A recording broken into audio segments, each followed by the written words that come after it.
Olá, pessoal, mais uma vez, espero que vocês estejam bem, que estejam gostando do nosso congresso. Para nós é uma alegria ter você aqui conosco, podendo compartilhar um pouquinho mais de temas tão relevantes para que a gente possa ter os nossos ministérios de apoio funcionando bem, de acordo com aquilo que Deus deseja. Bom, eu estou de volta aqui. Como você sabe, a gente já teve um encontro onde nós falamos sobre a criação de ministérios e focamos um pouquinho nos aspectos jurídicos. E hoje a gente vai focar nos aspectos contábeis, para que a gente possa entender, então, como que funciona principalmente essa parte de conta bancária da associação, reembolso e outras questões relevantes, tá bom? Então, para a gente dar início à nossa palestra, mais uma vez eu te convido a fechar os seus olhos para que a gente faça uma oração. Senhor, obrigada por mais essa oportunidade de estarmos aqui, compartilhando o conhecimento. Eu peço que ele possa ser útil para o avanço da tua obra. Nos abençoa, em nome de Jesus. Amém. Bom, para a gente começar, eu gostaria de compartilhar a nossa tela.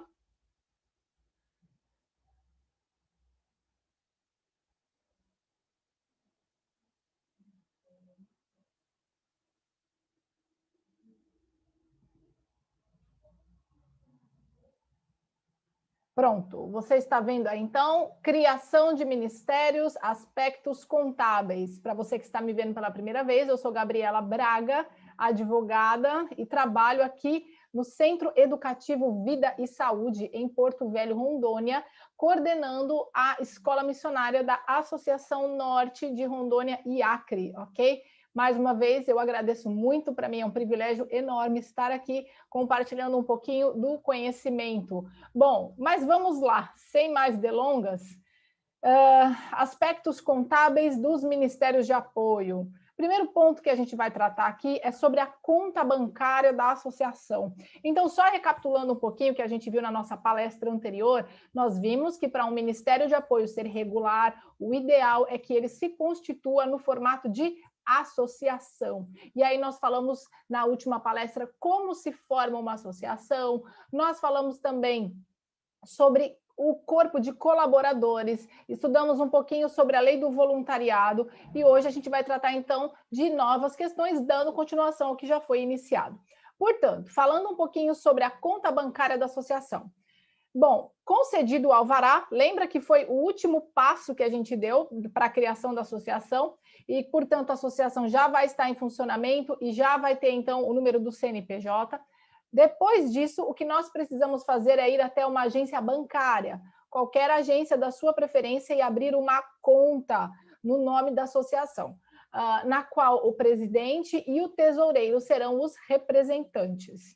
Veja, é importantíssimo, na verdade é indispensável, é obrigatório que a associação tenha uma conta no nome dela para que ela seja regular.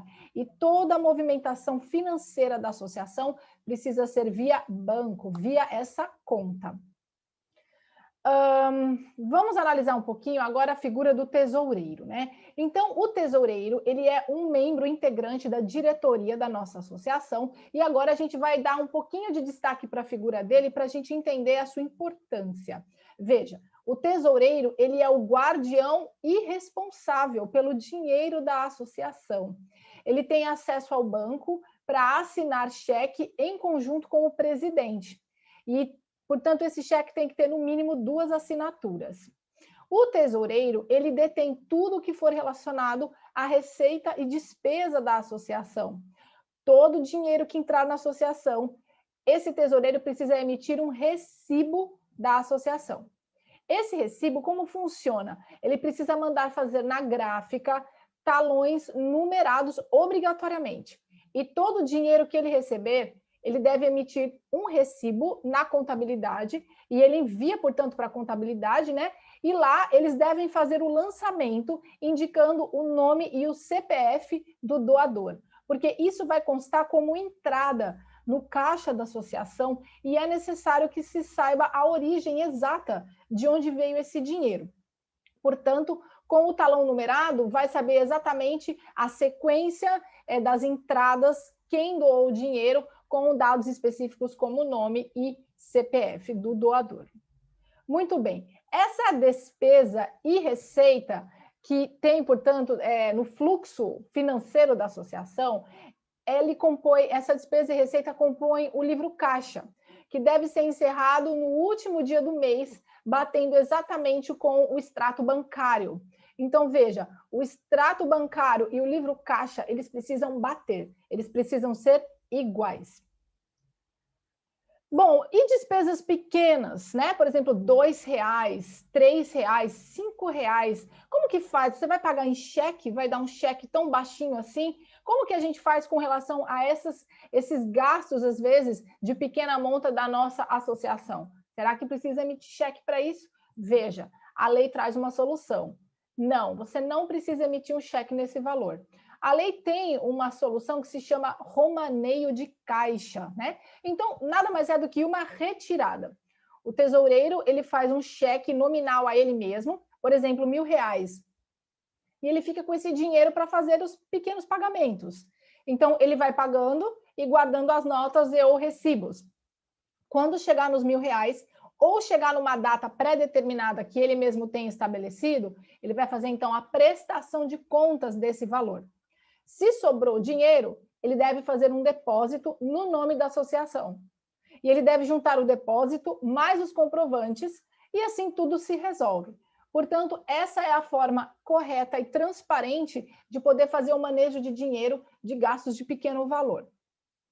Bom, falando um pouquinho agora sobre os lançamentos contábeis, né? Então, com o CNPJ, alvará e conta aberta, a contabilidade vai, então, fazer os lançamentos contábeis, né?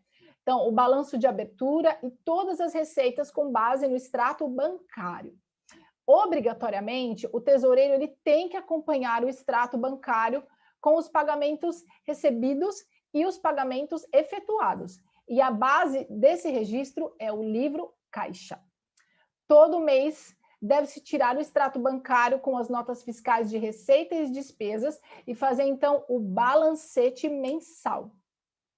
Esse balancete ele precisa ficar no lugar visível da associação ou, então, faça uma reunião com a diretoria e faça, portanto, a prestação de contas, tudo lavrado, enfim, na ata, ok? Esse é o procedimento que dá maior transparência quanto ao uso do dinheiro. E veja, portanto, a importância de um bom tesoureiro e também de um escritório de contabilidade para te ajudar em todo esse procedimento. Afinal, qual é o papel do advogado e o papel do contador quando a gente fala em associação? Vejamos ali o papel do contador. O contador, ele é indispensável para legalizar a associação perante a Receita Federal e fazer todo o acompanhamento contábil. A escrituração contábil, ela precisa ser feita por um contador para fazer o registro no livro diário, o livro razão, para assinar balanço. E a figura do advogado, por que ele é importante? A figura do advogado é indispensável também para poder assinar o estatuto na constituição da associação e fazer a alteração dos dados. No dia a dia, é o contador, pessoal, que é a figura que mais participa da associação. O advogado, ele se limita basicamente a esses dois atos, mas um bom escritório de contabilidade é indispensável para que você tenha a sua associação sempre regular. Falando um pouquinho agora sobre a tributação da associação. Veja, a associação ela não tem obrigações principais, mas apenas obrigações acessórias. E essa é uma nomenclatura do direito tributário. Dependendo da configuração da associação, ela pode ser isenta à tributação ou imune. E o que significa isso? Isenção. Veja, isenção é a dispensa do pagamento do tributo. Então, ocorre que, em certos casos, há uma obrigação constituída de pagar, porém, posteriormente, há uma dispensa do pagamento do tributo. E cada ente federativo da nação é livre para dar isenção referente aos seus tributos. Vou dar um exemplo. Por exemplo, o Estado ele é competente para cobrar o IPVA. Mas o Estado também pode, por qualquer razão, decidir que vai dar isenção do IPVA e não cobrar esse tributo, não cobrar esse imposto. Então, a isenção é isso. Ele pode cobrar, ele pode lançar, mas ele também pode decidir isentar, não cobrar. Algumas associações elas podem sofrer isenção de tributo, a depender do ente federativo. O município pode decidir isentá-la de algum tributo, o Estado também e a União também. A isenção não se confunde com a imunidade. A imunidade ela é a exclusão da obrigação de pagar tributos. Então, o tributo não pode sequer ser lançado, né? E as hipóteses de imunidade, elas estão previstas na Constituição Federal. Então, para o que nos interessa, né, que é aplicado para as associações, a imunidade ela pode ser aplicada para instituições de educação e assistência social sem fins lucrativos, atendidos os requisitos previstos em lei. Então, essa é a imunidade. Na imunidade não pode sequer haver o lançamento do tributo. E como a gente está falando de associações, quais tipos de associações podem ser imunes à tributação? Aquelas voltadas para a educação e assistência social, sem fins lucrativos.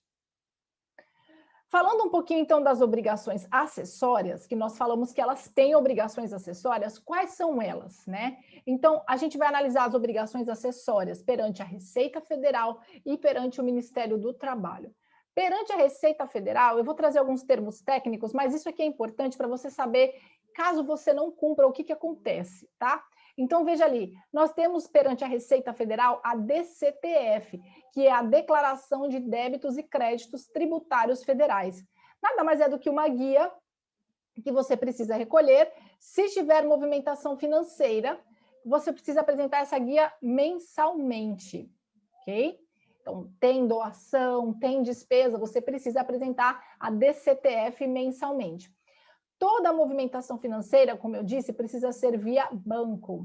Se não tiver movimentação, você deve apresentar a DCTF apenas no mês de janeiro.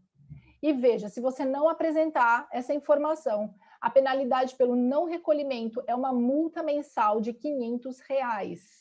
E se você pagar dentro de 30 dias da notificação, haverá uma redução de 50%, portanto, cai para R$ 250.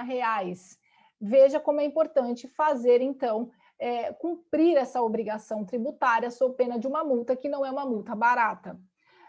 No mês de junho também é necessário que a associação apresente a ECD, que é a Escrituração Contábil Digital, que é onde faz o balanço e registro, né? E registra, então, na ECD. E a penalidade pela não apresentação da ECD é uma multa de R$ 1.000 em parcela única.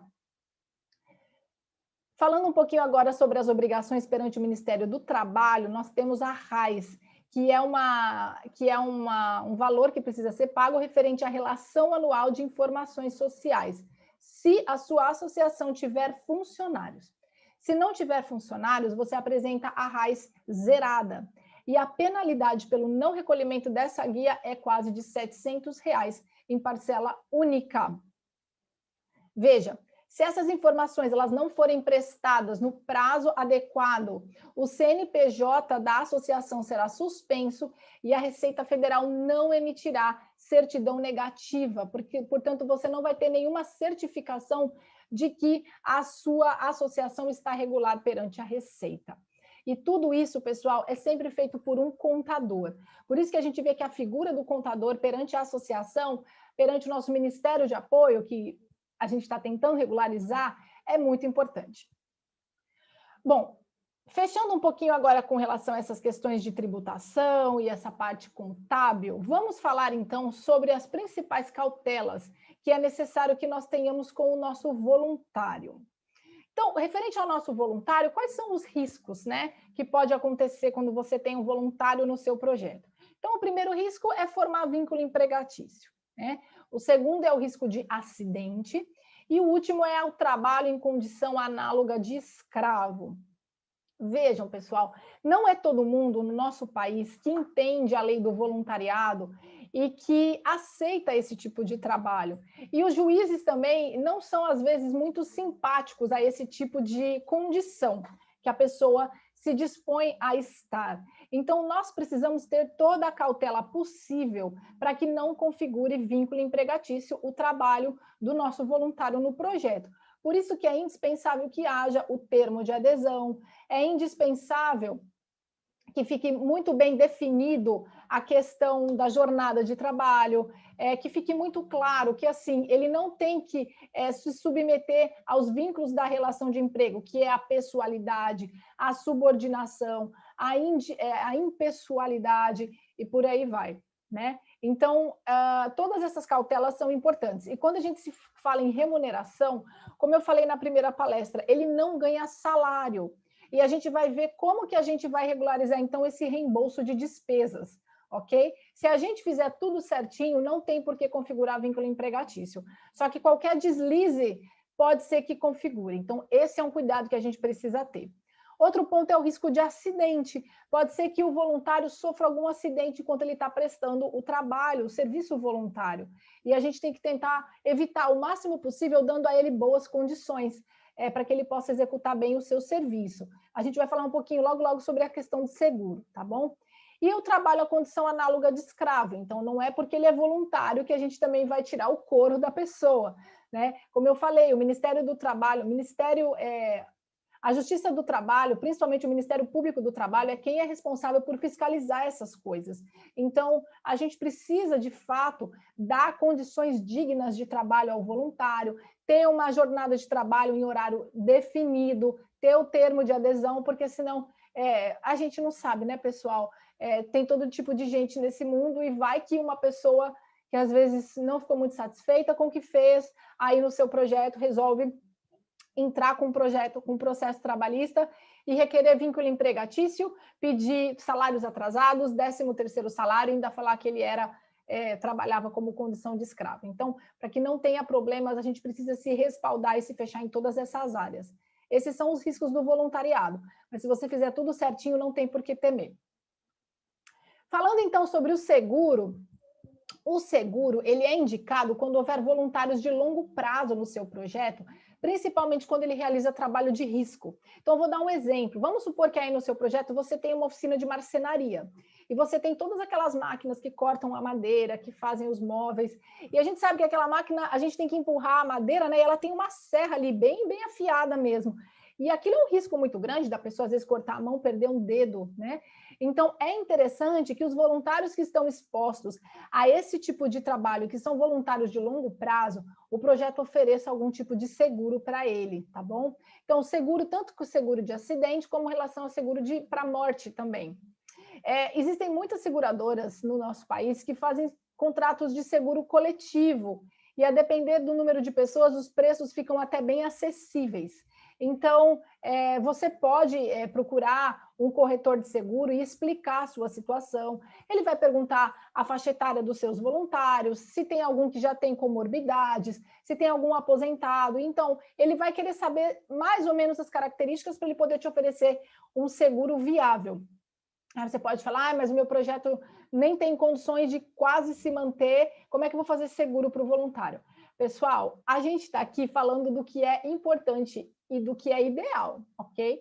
Cada um vai se adaptar de acordo com as suas condições, mas se você tiver condição, é importante que você faça seguro para os seus voluntários, tá bom? Porque depois que dá problema, depois que ele se machuca, as pessoas às vezes mudam e pode ser que ele acabe até processando o seu projeto porque você não deu condições adequadas de trabalho para ele, tá? Então, a gente está aqui para poder passar a informação para que a gente consiga se respaldar dessas coisas. Bom, finalmente chegamos num ponto alto da nossa palestra que vai falar sobre o reembolso de despesas, tá? Então, a lei do voluntariado, ela autoriza o reembolso de despesas comprovadamente realizadas no desempenho da atividade voluntária e expressamente autorizadas pela entidade. Isso está lá no artigo 3º da Lei do Voluntariado. Então, como que funciona isso? No seu termo de adesão, você vai ter que escrever lá o valor que você autoriza o reembolso. Então, veja na prática. Na prática, você vai fazer um reembolso de até determinado valor, recolhendo notas fiscais das despesas. Por cautela, você precisa colar essas notas no sulfite e tirar cópias, porque geralmente aquele papel que as notas vêm, ele apaga a informação. E aí você dá um recibo para o voluntário assinar no valor total das notas, com data, nome completo e o valor por extenso. e constando expressamente que se trata de reembolso de despesas. Depois, você envia isso para a contabilidade, onde essa retirada será computada como despesa do voluntariado, certo? Então, vamos pensar uma situação. Você precisa fazer o repasse para o seu voluntário no próximo mês. No mês anterior, ele vai recolhendo nota fiscal de tudo que ele consumir. Nota de mercado, nota de farmácia, compras com higiene, qualquer coisa, né? E na hora de você repassar o valor do reembolso para ele te dá antes as notas. E aí você vai somar notinha por notinha e você vai ver o quanto que resultou esse valor. Exemplo, no projeto onde a gente trabalha aqui, o reembolso dos voluntários é de até R$350. Então, eles podem gastar isso por mês, que depois eles são reembolsados. Eles trazem as notas, o contador faz a soma e depois passa o dinheiro para eles. E cada voluntário aqui tem uma pastinha aberta, onde a gente cola as notas no sulfite e deixa armazenado. O dinheiro que sai do caixa da associação para poder pagar esses voluntários é considerado como despesa de voluntariado. Aqui a gente tem o exemplo de uma nota fiscal que é válida perante o fisco e que retrata tudo que precisa ter nessas notas que eu estou falando. Então, veja, é importante que haja o nome do estabelecimento, o CNPJ, a atividade que ele realiza, o endereço do estabelecimento, o produto que foi consumido, no caso aqui foi uma nota de alimentação, né? O valor que foi gasto, tem o QR Code aqui nítido aparecendo, né? Tem a data também que a compra foi feita, ó, veja aqui a data que a compra foi feita. Então, esse daqui é o exemplo de uma nota válida. Então, é esse tipo de nota que você tem que buscar pegar do seu voluntário para poder, então, validar o repasse do valor para ele mensal. Nós temos aqui também um modelo de recibo, tá? Do voluntário. Então, como eu falei, você vai pegar todas as notas fiscais, vai somar, e aí você vai dar esse recibo aqui para o voluntário preencher. Vai colocar o nome completo, o CPF, o RG, o nome do seu projeto, e a que período corresponde aquele reembolso. Então, por exemplo, de 1/1 de 2021 a 30/1 de 2021. Opa, perdão. Então, aquele reembolso é referente ao mês de janeiro de 2021, a cidade, o estado, e aqui você pode definir, né, delimitar o que foi gasto com cada área. Mas se você também não quiser colocar, não precisa, você coloca o total geral aqui, local e data por extenso e a assinatura do voluntário, ok? Então, aí você pega esse recibo e você junta lá na contabilidade junto com as notas dele, tá? Isso é extremamente importante para deixar bem transparente, bem regular a questão da saída do dinheiro com despesa de voluntário.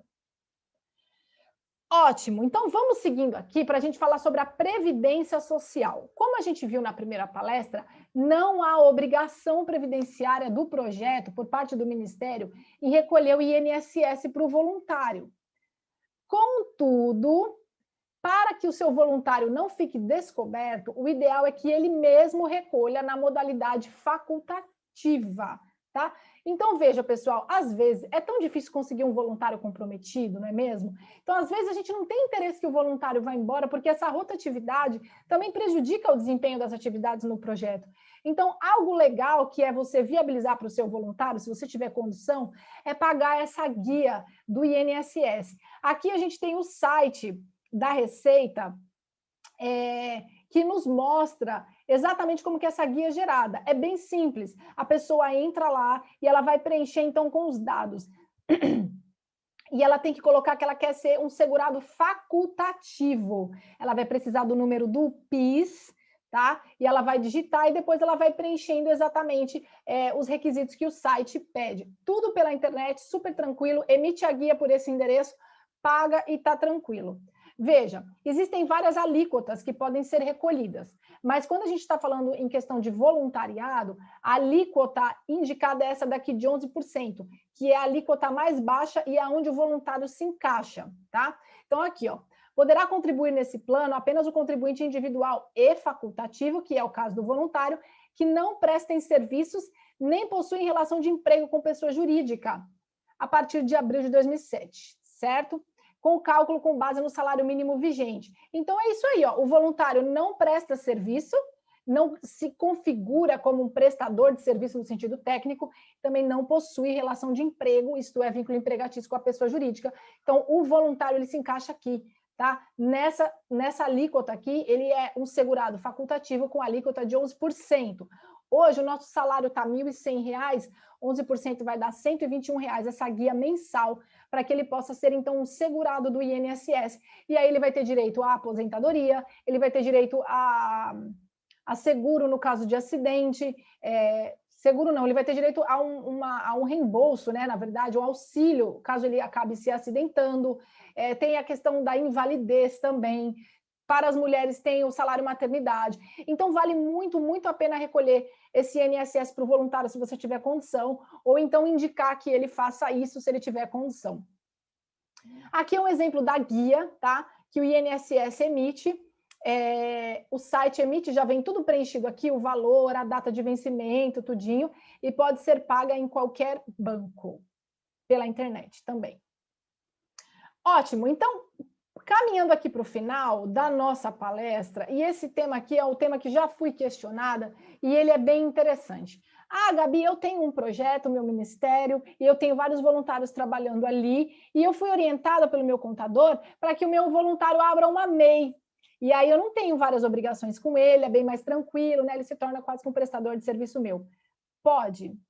Veja, para tentar regularizar a figura do voluntário, o projeto pede que ele abra uma MEI. Isso é possível? Resposta: não, pessoal.